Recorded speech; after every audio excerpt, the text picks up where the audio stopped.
Digplay.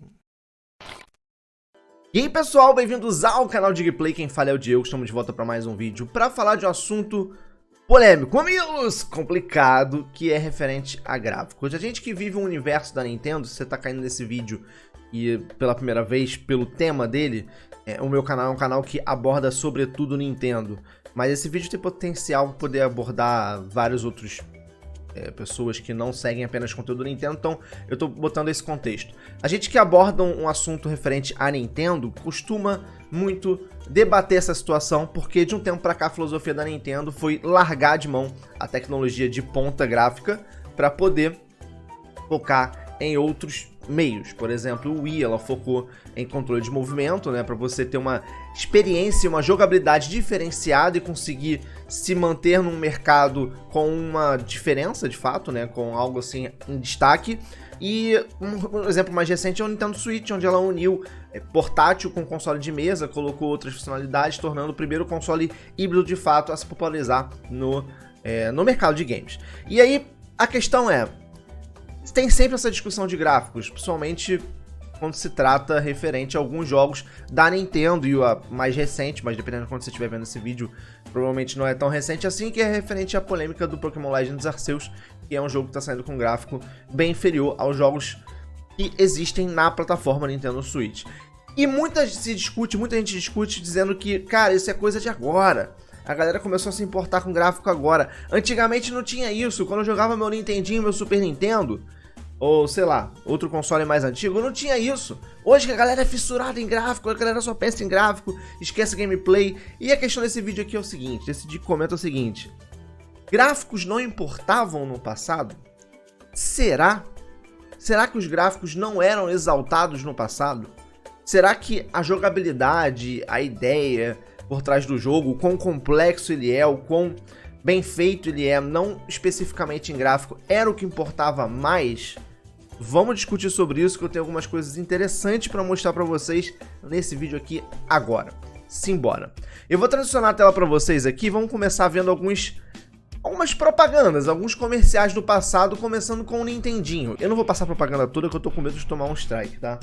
Então vamos dar uma olhadinha rápida nela aqui. Vou tirar aqui a música de fundo pra gente escutar aqui o comercial. Ó, o cara falou o seguinte, que o futuro vem da Nintendo. Ah, os caras estão lá dentro de um lugar super futurista, sei lá, bagulho sobre high-tech. Aí Super Mario, ele fala do Super Mario, que tem lá, o cara tá jogando Super Mario. Kung Fu! Mostra vários jogos, tá? Duck Hunt, como se fossem as coisas mais hiper mega tecnológicas, e naquela época realmente o Nintendinho ele chegou para poder, tem a famosa história, né, que ele evitou crash da indústria dos games, porque o Atari tinha feito uma lambança só, e quando o Nintendinho chegou dominando. Baseball! Somente no Nintendo Entertainment System, que é o nome do Nintendinho. Agora, se liga no que vai ser dito agora. Now you are playing with power. Ou seja, agora você está jogando com poder, você está jogando um console poderoso, ou seja, a propaganda do Nintendinho era baseado no quão poderoso ele era e quão ele podia entregar esse poderio em seus jogos, como beisebol. Mas é antigo, né, galera? O comercial é antigo. Isso você acha que parou por aí? Não. Temos um comercial do Super Nintendo aqui. E esse comercial é muito legal. Botou a fita e prof, no telão, tipo, é sempre super mega poderoso, né? Como dá aquela sensação de uma coisa enorme, gigantesca, né? This kind of power, ele fala, ou seja, esse tipo de poder, né? Que ele tá narrando, né? Esse tipo de poder, esse tipo de aventura. Vai voar, destruindo. Esse ator é o quase marido da Phoebe. Eu acho que é ele.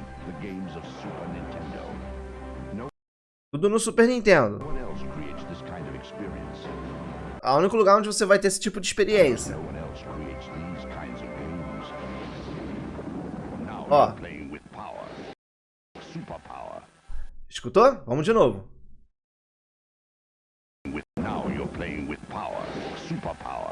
Agora você está jogando com poder, superpoderes. Era o Super Nintendo, focado em gráfico. Só mais uma coisinha aqui, mais uma coisinha não, vou mostrar pra vocês mais duas coisinhas da época de Super Nintendo. Donkey Kong Country. Presta atenção nesse comercial. Primeiro que já mostra o Donkey Kong 3Dzão bolado, né? Introduzem Donkey Kong Country, introduzindo. O primeiro jogo renderizado, completamente renderizado na vida. Ou seja, focou. E um grande diferencial de Donkey Kong Country era o quê? Que ele era totalmente renderizado em 3D. Aí vem a Diddy Kong, aí na hora de apresentar o Diddy Kong eles botam uma parada 3D toda lindona.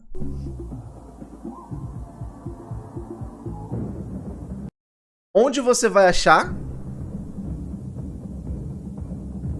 Não é na SEGA. Essa época a disputa era sinistra, né? Era bolada. Não é no adaptador 32X. Por quê? Porque a SEGA também fazia essa guerra de gráfico.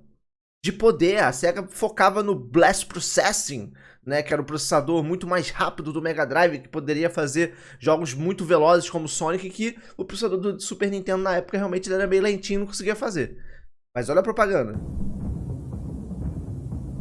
Não é no CD-ROM, porque estava começando a surgir os consoles de CD-ROM. 32X era um adaptador de CD-ROM. Somente no Super Nintendo.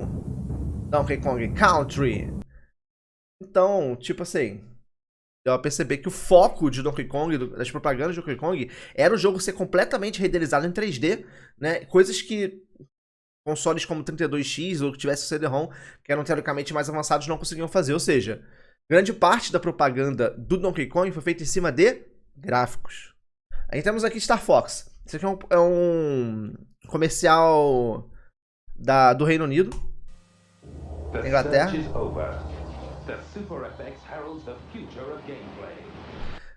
A procura acabou. O chip FX levou a jogabilidade para um futuro. Ou seja, o chip FX poderoso. E meteu lá o Star Fox. Por que o Star Fox popularizou no Super Nintendo? Porque ele era um jogo 3D. É isso. Eu vou voltar aqui, ó. Botar o comercial americano. Olha só. Uma nova tecnologia, ou seja, focado na tecnologia 3D do Star Fox.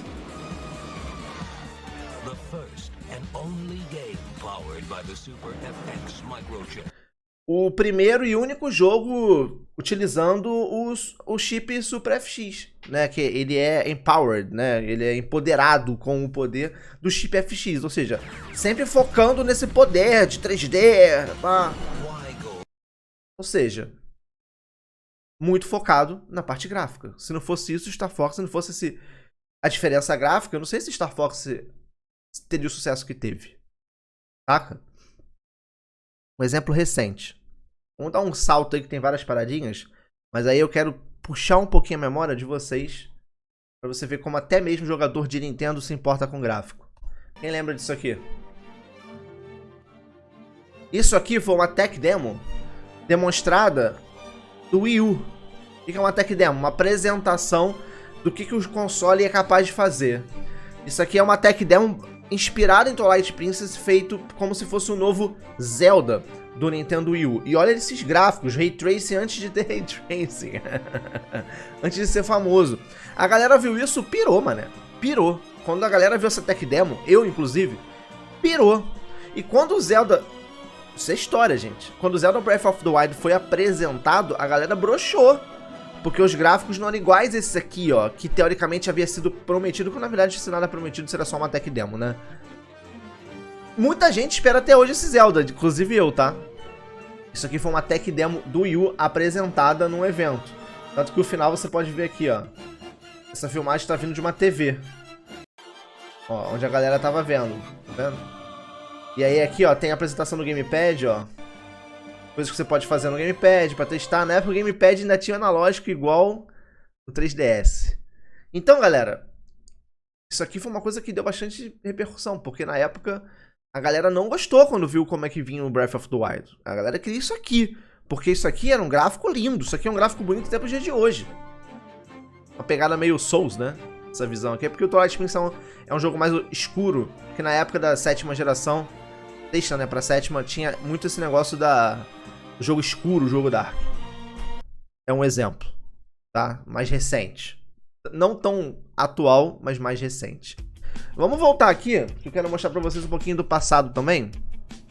Que existiu e que é bom relembrar. Propaganda brasileira de Donkey Kong Country, como a gente já falou aqui. Tem gente que só acredita vendo Donkey Kong Country, nem jogando vai acreditar. E por que é esse comercial? Porque, cara, são os super gráficos, ó. Realismo fantástico em uma aventura com Gorilla Kong. 32 mega e mais de 100 níveis de aventura. Tinha muito isso antigamente, né?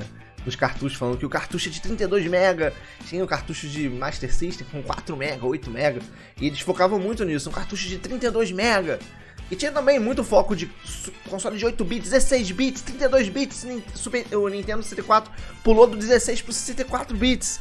Então nós temos aqui, ó, um comercial da Target, do Super Nintendo, onde você vê aqui, ó, Nintendo Super Entertainment System 16-bit System com mais de 32 mil cores. Falei que não é cebolinha. Ou seja, o foco da propaganda no Brasil ou lá fora também era em poder, gráficos. Nintendo 64, isso aqui é um flyerzinho de venda do Nintendo 64. Olha o que diz aqui, ó. O poder supremo dos 64 bits. O Nintendo 64 e os seus jogos revolucionários te garantem a imersão divertida. Os primeiros jogos da nova geração. Fotorrealístico 64, gráficos fotorrealísticos 64 bits. Ou seja, focado em desempenho, em gráfico. E aqui é um flyerzinho da Toy Earth, que é uma loja famosa lá fora. 64 bits de puro poder. Gráficos 3D realistas. Ou seja, focado em poder gráfico. E aqui nós temos um pouquinho de exemplos da concorrência. Na verdade, isso aqui é do arcade, porque tinha muito isso também antigamente. E o Mortal Kombat foi um dos jogos assim que muito exemplificou isso. Tão real que machuca. E aí isso saiu para os consoles também. Melhor versão de doméstica. Quem é Street Fighter? A EGM colocou. Verdadeiramente a melhor versão até hoje de console doméstico. Quem é Street Fighter? Ou seja, porque quando o Mortal Kombat chegou nos consoles, chegou com todo o realismo dele nos consoles. Super Nintendo, Mega Drive e pá. Então, galera, por que eu quis mostrar isso aqui pra vocês? Porque o foco, antigamente, o foco em poderio de hardware e, consequentemente, a eterna busca por um jogo mais bonito, isso aconteceu muito no Super Nintendo, né? O Nintendinho 8-bit fez isso com a diferença de Atari, aí veio o Super Nintendo, quer dizer, aí veio o Master System, né? Com os gráficos bonitos também. A Nintendo precisou mudar pro Super Nintendo porque o Mega Drive veio antes. O Mega Drive tinha aquele poderoso Blast Processing, os gráficos muito bonitos, realmente Sonic tinha muito bonito. A Nintendo veio com o Super Nintendo. O Super Nintendo tem mais, a parte gráfica do Super Nintendo é superior ao do Mega Drive, então conseguia botar mais cores, conseguia colocar um efeito de transparência melhor. E aí veio com Donkey Kong Country, Star Fox, super revolucionário 3D, Yoshi Island, que também usava o chip FX, enfim. O Mode 7, que fazia 3D desde o início, se você pegar um Castlevania 4, tem a parte 3D lá no fundo. Então, a parte gráfica sempre foi uma parada que fez parte do passado. E quem viveu isso lembra que quando você botou Donkey Kong pela primeira vez no seu videogame, você falava, caraca! Eu lembro disso como se fosse hoje, meu irmão, babando, assim. Ele é mais do que eu porque eu era muito novo. Babando pelo Donkey Kong. Quando jogava Street Fighter no videogame, eu falava, caraca, os jogos que tem no Flipper, a gente consegue jogar em casa, isso é muito louco. Né? E isso continuou com o 64, com aquele poderio, saiu de 16 bits para 64 bits. Mega Ultra Power, poderoso, gráfico de ponta. Isso continuou até hoje. Então, não é correto dizer que gráficos antigamente... Não tinha essa gana por gráficos antigamente, porque tinha. Mas gráficos é só o que importa? Não. Porque por mais que tivesse essa gana por gráficos e por mais que cada evolução de geração se caracterizava também por um grande salto gráfico, foi assim do 8 pro 16, 16 pro 32/64, que não é bem 64, né, mas isso fica pra outra história. Foi assim do PS1 pro PS2, pro 64 pro GameCube, do Xbox pro Xbox 360, enfim. Sempre se caracterizou salto gráfico, né, e notoriamente, quando você via o jogo, em mudança de geração. Mas não necessariamente o salto gráfico era o que determinava que aquele console ia ser sucesso, ou seja, que tivesse a grande aceitação da massa. Então são assuntos que se misturam, só que são assuntos que não são complementares, digamos assim, que não são, não digo complementar, mas que não é mandatório. Você ter um salto gráfico de uma geração para outra, você focar no gráfico, você se importar com o gráfico, não quer dizer que o melhor gráfico vai levar os melhores jogos, vai levar o console a ser o console mais popular da geração. A gente vê que o Nintendo 64 era o console mais poderoso da sua geração, o PS1 ganhou de lavada. E na geração seguinte, o GameCube era o console mais poderoso com o PS2, o PS2 levou de lavada. Na sétima geração, o 360, o PS3 eram muito mais poderosos do que o Wii. Quem ganhou a geração foi o Wii. Quando eu falo ganhar a geração, vendeu mais naquela geração, virou mais inteligente naquela geração. E a gente vê recentemente o Switch batendo em duas gerações diferentes, a oitava e a nona, tendo gráficos, poderio de hardware menor do que a oitava e a nona geração. Então, assim, gráficos importam. É importante ter gráfico, certo? Pode não ser prioridade para você, pode ser uma prioridade para outra pessoa, né? Mas assim, não há como justificar algum jogo que veio feio em alguma plataforma, pode ser Switch, PS4, One, PS5, Series, e falar assim, ah, mas gráficos não importam. No passado isso nem era importante, hoje que tem esse negócio de gráficos que importam. Tá bem assim. Muito da propaganda das próprias empresas e de como o jogo foi vendido pra você lá no passado era referente a gráficos poderosos.